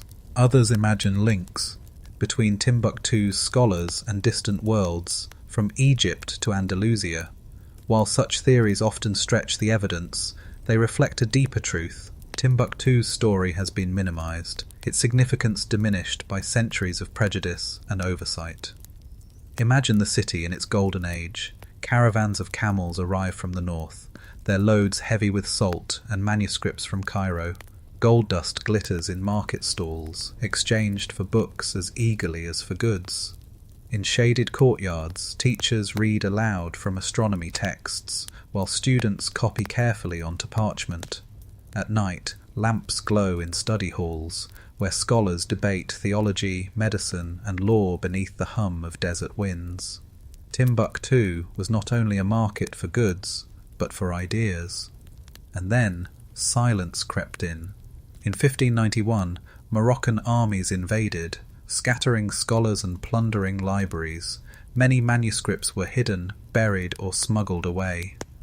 In later centuries, European explorers dismissed Timbuktu as a backwater, overlooking its intellectual riches. The libraries lingered in obscurity, their knowledge sealed in trunks, while the world told a different story of Africa as illiterate and marginal. Scholars still debate how much of Timbuktu's learning was unique, and how much was borrowed from broader Islamic traditions. Was it an independent intellectual blossoming, or a node in a larger network stretching to Cairo and Cordoba? Either way, the manuscripts prove that Timbuktu was no blank spot, but a vibrant part of the intellectual map. The desert libraries of Timbuktu remind us how fragile memory is. Knowledge can be erased not only by fire and conquest, but by neglect. Even now, efforts to preserve and digitize the manuscripts are racing against time, termites, and instability. Each page recovered pushes back against centuries of erasure, restoring to history a city that was once a lighthouse of learning. On the edge of the desert, the Polynesian navigators. Across the endless Pacific, where horizon meets sky in an unbroken circle, human beings carved highways without roads. The Polynesians, beginning around 1000 BCE, sailed vast distances in double-hulled canoes, settling islands from Hawaii to New Zealand, from Easter Island to Tahiti. Without compasses, sextants, or maps, they guided themselves by stars, waves, and the flight of birds. Their achievements rivaled those of any empire, an oceanic web of settlement larger than Rome or Han China. Yet for centuries, Western historians dismissed them, assuming the Pacific Islands had been settled by accident, drift, or chance. The art of navigation itself was erased from memory. The mainstream fact is now undeniable. Polynesian navigators used an intricate system of wayfinding. They memorized star charts, not drawn on paper but held in the mind. They read the patterns of swells bouncing off islands. They tracked seabirds whose flights betrayed land beyond sight. Oral traditions preserved routes across thousands of miles. The Lapita culture, ancestors of the Polynesians, spread pottery and domesticated plants and animals across the ocean, seeding islands with taro, yams, and pigs. Far from random, this was mastery. And yet, much was forgotten. By the time Europeans arrived in the Pacific in the 18th century, many communities had lost or suppressed traditional navigation, disrupted by disease, colonialism, and the lure of imported goods. Scholars still debate the full extent of Polynesian voyages. Did they reach South America, bringing back sweet potatoes long before Columbus, or did the crop travel the other way? Genetic evidence hints at pre-Columbian contact, but the debate continues. Fringe theories take the idea further, suggesting Polynesians crossed not only to the Americas, but perhaps as far as Antarctica or beyond. While such claims stretch beyond evidence, they speak to the awe inspired by sailors who, with no instruments but their senses, crossed a world of water. Picture a Polynesian voyage at dawn. The canoe creaks under the strain of waves, sails taut against trade winds. A navigator, eyes closed, feels the rhythm of swells through his body, marking the subtle shifts that tell of islands over the horizon. Children sleep in the hulls, pigs grunt in cages, while men tend to fishing lines cast into deep waters. At night, the sky becomes a map, constellations rotating across the heavens, guiding the canoe on a journey of weeks or months. Each star, each ripple, each bird is a signpost. And then, centuries later, silence. The oral maps grew dim as elders passed, their knowledge not written but spoken. Missionaries discouraged traditional navigation as pagan practice. By the 20th century, few remembered how their ancestors had once crossed oceans with nothing but the sky. Scholars still debate how much of this knowledge can ever be fully recovered, whether modern revivals can truly capture what was once second nature to generations of voyagers.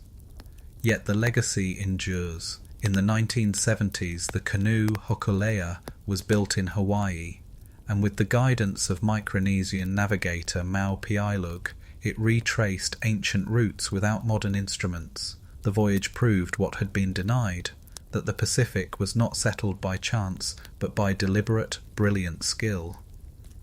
The Polynesian navigators remind us that erasure is not always conquest, it can be disbelief. For centuries their achievements were ignored, their knowledge dismissed, their voices silenced by assumptions of impossibility. Yet the ocean remembers, and with every star and wave, the story of their mastery returns, carrying us back to a time when the greatest roads were of water, and the sky itself was a map. The Mississippian Mound Cities. In the fertile floodplains of North America, where the Mississippi River winds like a silver thread, great cities once rose. Between 800 and 1600 CE, the Mississippian culture built vast ceremonial centres crowned with earthen mounds, some larger in footprint than the Great Pyramid of Giza. At its height, Cahokia, near present-day St. Louis, may have housed 20,000 people, making it one of the largest cities north of Mexico. Yet for centuries, these mound cities were dismissed, their builders ignored, their memory erased from history. The mainstream fact is undeniable. Cahokia's central mound, known as Monk's Mound, rises 30 metres high and covers more than 14 acres. Around it stretched plazas, neighbourhoods and wooden palisades.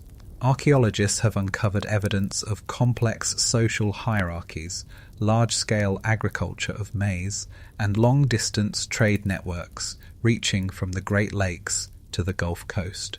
The city also boasted a solar observatory known as Woodhenge, where posts aligned with solstices and equinoxes. This was a civilization of science, spirituality, and scale. And yet, their story is fragmented. The Mississippians left no written language, only artifacts and oral traditions passed to descendant tribes. Scholars still debate what caused Cahokia's decline around 1350 CE. Was it climate change, with droughts disrupting agriculture? Was it warfare or internal unrest? Or perhaps disease, even before direct European contact, carried by trade? The city emptied, its mounds left as silent hills. Fringe theories have flourished in the void. In the 19th century, some writers falsely attributed the mounds to a lost race, unable to imagine that indigenous peoples could have built them. Others linked them to Atlantis or ancient visitors from across oceans. These ideas, grounded in prejudice, erased native achievement even as the mounds themselves stood in plain sight. Only modern archaeology has restored recognition to the Mississippians as their true builders. Imagine Cahokia at its height.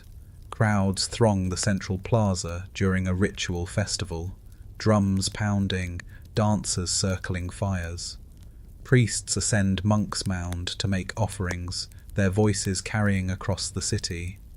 Farmers stream in with maize from surrounding fields, while traders bring shells, copper, and mica from distant lands. Children run between houses built of wattle and daub, while elders recount stories of ancestors and gods. It was a world alive with ceremony and commerce, a metropolis thriving beneath the gaze of the sun. And then decline. Houses abandoned, fields fallow, palisades rotting into the earth. By the time Europeans reached the Mississippi Valley, centuries later, Cahokia was already a ghost. The mounds, though massive, were overgrown with trees, mistaken for natural hills. Scholars still debate whether its fall was sudden or gradual, whether its people dispersed peacefully or amid violence. What is certain is that the memory of Cahokia's greatness was not preserved in the histories written by colonizers. Even today, many Americans remain unaware that their land once held cities rivaling medieval London in scale.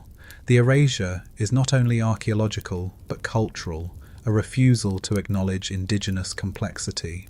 But the mounds endure, silent witnesses of a civilization that rose, thrived, and fell, leaving only earthworks and questions. The Mississippian mound cities remind us that stone is not the only material of memory. Soil can be sculpted into monuments as enduring as pyramids, yet just as vulnerable to neglect. Beneath the grass of Cahokia, the heartbeat of a lost city still lingers, waiting for us to listen. The Khmer's hidden canals. In the jungles of Cambodia, the ruins of Angkor rise. Stone temples like Angkor Wat and Bayon, their towers carved with serene faces. For centuries, these monuments defined the Khmer Empire in memory, temples, kings and gods immortalized in stone, but hidden beneath the forest canopy, invisible to human eyes until the age of satellites and lidar, lies an even greater legacy. The Khmer were not only builders of temples, they were engineers of water. A vast, intricate web of canals, reservoirs, and embankments once crisscrossed Angkor, turning the jungle into a hydraulic city. And when the system faltered, the empire itself unravelled. The mainstream fact is striking. LiDAR mapping in the early 21st century revealed sprawling networks of canals and rice fields stretching far beyond Angkor's monumental core. The Baray reservoirs, some several kilometres long, stored and distributed water to support agriculture for hundreds of thousands of people. At its peak in the 12th century, Angkor may have been the largest urban centre in the pre-industrial world. Yet its grandeur was not only in temples, but in the invisible infrastructure that fed and sustained them. But that infrastructure was fragile. Scholars still debate the causes of Angkor's decline in the 14th and 15th centuries. Was it war with Siamese kingdoms, shifting trade routes to coastal ports, or climate change disrupting monsoons? Evidence suggests prolonged droughts followed by catastrophic floods overwhelmed the hydraulic system. Canals silted, embankments broke, and the city's lifeline collapsed. Without water, Angkor could not survive. The jungle reclaimed what stone and earth could not resist. Fringe interpretations cast Angkor in more mysterious light. Some claim the canal system encodes astronomical alignments or sacred geometries, mapping the heavens onto the earth. Others imagine Angkor as the heart of a forgotten Southeast Asian super-civilization, its influence stretching across oceans. While these ideas remain speculative, the hidden canals do suggest a sophistication once vastly underestimated. Picture Angkor at its height. From the towers of Angkor Wat, priests chant as saffron-robed monks file through courtyards. Outside the temple, canals shimmer in the sun, carrying water to rice paddies that ripple green as far as the eye can see. Farmers guide oxen along dikes, while boats glide along engineered waterways carrying goods to bustling markets. The entire landscape is alive with order, a city that is not only stone but water.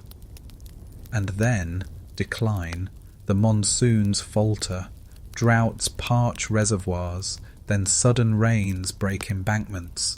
Engineers struggle to repair canals, but the system grows unstable. Famine spreads, political rivals gain strength, and eventually the royal court shifts south toward Phnom Penh. Angkor's stone temples endure, but its living water dries. By the time Europeans stumbled upon its ruins in the 19th century, the jungle had swallowed the canals, hiding the true scale of what was lost. Scholars still debate whether Angkor's fall was sudden or stretched across generations, whether climate was the decisive blow, or merely one thread in a web of decline. But all agree, the hidden canals were the empire's lifeblood. Their failure was not just environmental, but existential. The Khmer's hidden canals remind us that civilizations do not collapse only at their monuments. They collapse in their infrastructure, in the unseen systems that sustain daily life. Angkor's temples remain serene and eternal, but its canals, the veins of an empire, lie buried, their memory erased until rediscovered by the unblinking eyes of satellites. The Maori Fortress Gardens. On the rugged landscapes of Aotearoa, New Zealand, the Maori carved a world both martial and agricultural, fusing survival and ingenuity in ways now half forgotten. Between the 14th and 18th centuries, they built fortified settlements called pa, terraced strongholds perched on volcanic hills, surrounded by palisades and ditches. Yet within and around these forts lay another marvel, ingenious garden systems designed to sustain entire communities in times of war. These fortress gardens were as much about food as defence, a legacy nearly erased by colonial narratives that reduced Maori society to warriors rather than engineers. The mainstream fact is compelling. Maori agriculture relied heavily on kumara, or sweet potato, a crop originally from South America that thrived only with careful management in New Zealand's cooler climate. To nurture it, Maori constructed stone rows and storage pits, modifying soils to retain heat. Around Pa, terraced gardens doubled as defensive obstacles and as sources of sustenance, ensuring that sieges could be endured. The remains of these systems can still be traced across the North Island, subtle ridges and terraces hidden beneath grass. Yet much is uncertain. Scholars still debate how widespread and centralized these systems were. Were fortress gardens coordinated by tribal leadership as part of planned defences, or were they decentralized, each family maintaining its own plots? The evidence is fragmentary, in part because European colonization disrupted traditional agriculture, erasing knowledge passed orally from generation to generation.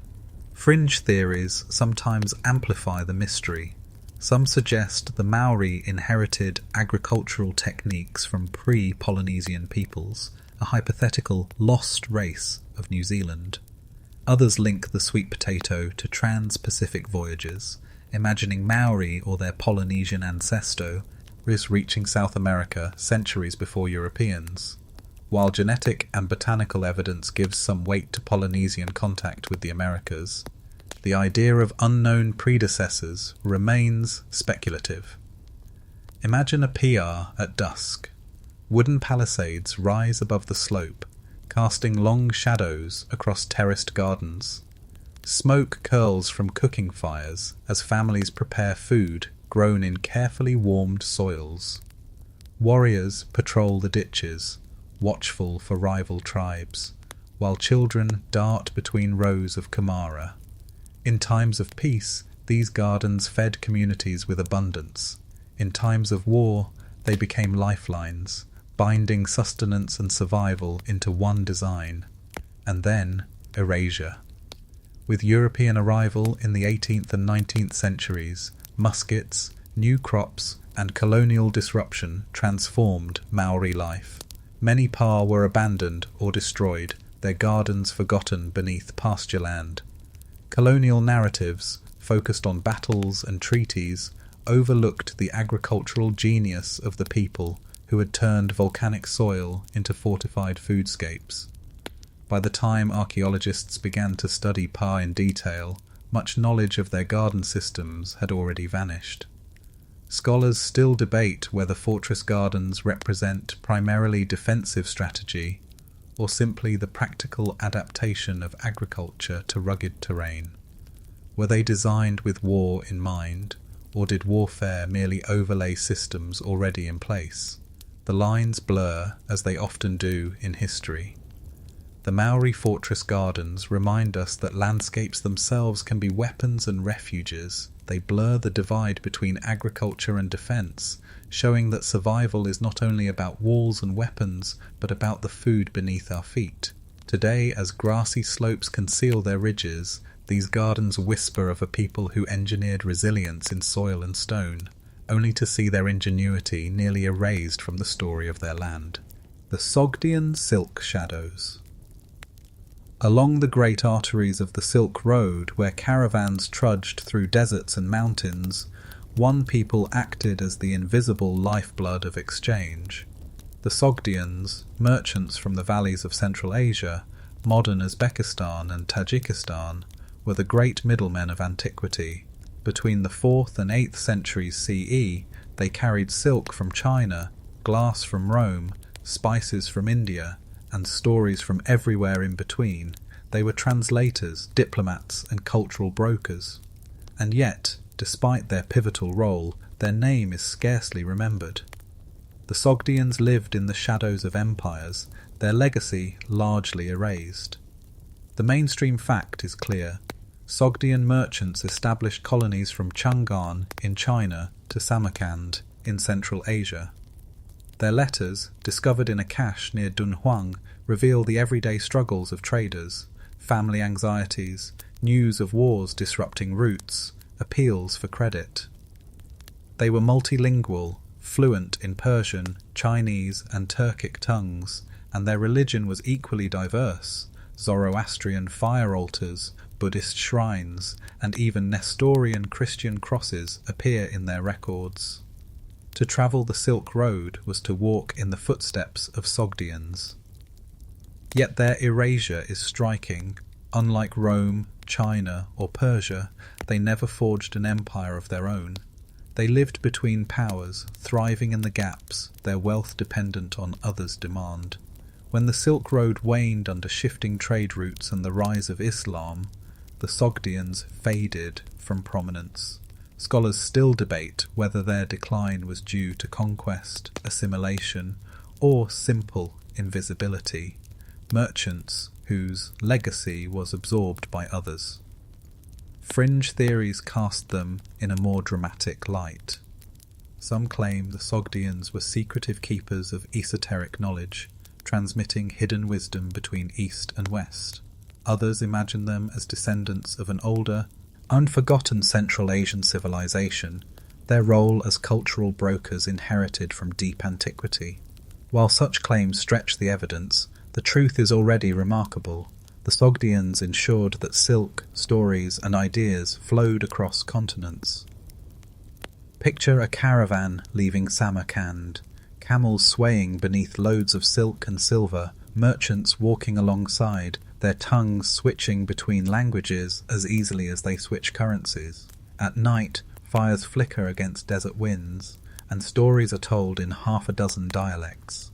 The Sogdians thrive here, in motion, their homes not fixed but strung like beads along trade routes. Their identity is fluid, their power hidden in relationships and knowledge rather than walls or armies, and then decline. By the 8th century, the expansion of Islamic caliphates reshaped Central Asia. Many Sogdians converted, merging into broader Persian-speaking Muslim communities. Others vanished into China's Tang dynasty records, remembered as foreign traders but seldom named. Their letters grew fewer, their cities absorbed by larger powers. The shadows lengthened until their name was nearly gone. Scholars still debate how far their influence truly reached. Were they simply traders, or also cultural transmitters, carrying music, art, and ideas as surely as silk and silver?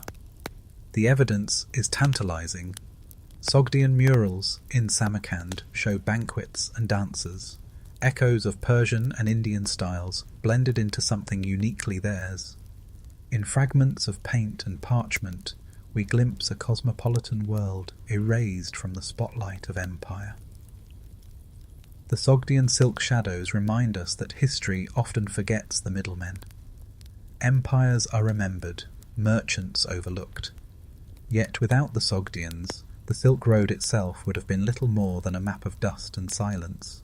They stitched continents together, then vanished, leaving only shadows in Leti, urns and murals to remind us they once carried the world on camelback. The library, fires that silenced ages. For every monument still standing, for every ruin we excavate, there are countless words we will never read. Across history, libraries have burned, sometimes by accident, sometimes by war, sometimes by design, and with them vanished centuries of memory. The most famous, of course, is the Library of Alexandria, whose flames still haunt imagination. But it was not alone. In the embers of Nineveh, Cordoba, Nalanda, and countless monasteries, the wisdom of entire cultures has been reduced to ash. These are not just lost books, but lost voices, eras erased not by time alone, but by fire. The mainstream fact is clearest with Alexandria. Founded in the 3rd century BCE, its library may have held hundreds of thousands of scrolls, a treasure of knowledge gathered from Greece, Egypt, India, and beyond. Yet, in the centuries that followed, it suffered multiple destructions: fires during Julius Caesar's campaign, neglect under later rulers, and perhaps final ruin when Christian zealots and later Muslim conquerors shifted priorities. Scholars still debate how much was truly lost. Was it the greatest library of antiquity, or is its legend magnified by nostalgia? The truth lies in fragments, for the shelves are gone. Other libraries remind us that Alexandria was not unique. In Mesopotamia, the Assyrian king Ashurbanipal assembled thousands of clay tablets at Nineveh, myths, laws, astronomical records, until the city was sacked in 612 BCE. In India, the great Buddhist university of Nalanda burned in the 12th century, its manuscripts said to smoulder for months. In Spain, when Cordoba fell in the 11th century, hundreds of thousands of works were destroyed. Each fire erased centuries of thought. Fringe interpretations lean into the mystery. Some imagine that lost libraries held not only philosophy but advanced sciences, maps of the globe, technologies for forgotten, perhaps even knowledge of electricity or flight. Others weave tales of conspiracies, of deliberate suppression of wisdom too dangerous to preserve. While evidence for such claims is thin, the scale of loss invites speculation. What might we have known had those pages survived? Picture the moment of burning, flames licking shelves of papyrus scrolls, the air thick with the acrid smoke of ink and parchment, scholars weeping as centuries of work vanish in hours. Outside, soldiers loot, winds howl, and the world tilts into silence. What survives are only echoes, quotations in later texts, fragments buried in ruins, the faintest shadows of what was once alive. And yet, even amid ashes, resilience remains. The Epic of Gilgamesh survived Nineveh's fall because its clay tablets resisted fire. Fragments of Aristotle, copied in monasteries, preserved Greek thought through the Middle Ages. Timbuktu's libraries, as we have seen, endured through secrecy and courage. Erasure is never total, but it is always devastating. Scholars still debate whether the great fires truly erased knowledge unknown to us, or whether most of what was lost was duplicated elsewhere. But here, speculation becomes part of the story. The idea of erased wisdom haunts us because it reminds us how fragile memory is. A single torch, a single siege, can silence centuries. The library fires that silenced ages are less an event than a pattern, recurring across civilizations. They are the final reminder of this journey through forgotten histories, that loss is as much a part of our past as survival. What we remember is partial, shaped by chance, by survival, by firelight and shadow. What we forget may be greater still. Conclusion. From global fires before the dawn of cities to the erasure of libraries that once held the wisdom of ages, these 25 episodes reveal a truth both humbling and haunting. History is as much about what we cannot know as what we do. Entire landscapes, Doggerland beneath the sea, the Green Sahara beneath the sands, the Amazon beneath the forest, have vanished. Civilizations have risen and fallen, leaving only whispers in stone, soil, and silence. Empires like Akkad, the Hittites, and Aksum dissolved, their names nearly forgotten. Others, like the Olmec, the Mississippians, and the Nabataeans, endured in fragments, half remembered, half erased. Even the knowledge humanity carefully preserved, in painted murals, in navigational chants, in vast libraries, has often been silenced by time or fire. And yet, this erasure does not leave us empty. It leaves us with mystery, with space to wonder, with the humbling reminder that the past is larger than our memory. Every ruin and relic is both survival and silence, a fragment of a world once whole. In the shadows of what we have lost, we glimpse both the fragility and resilience of human history. To tell these stories is to listen for echoes, and to accept that some voices will remain forever, just out of reach,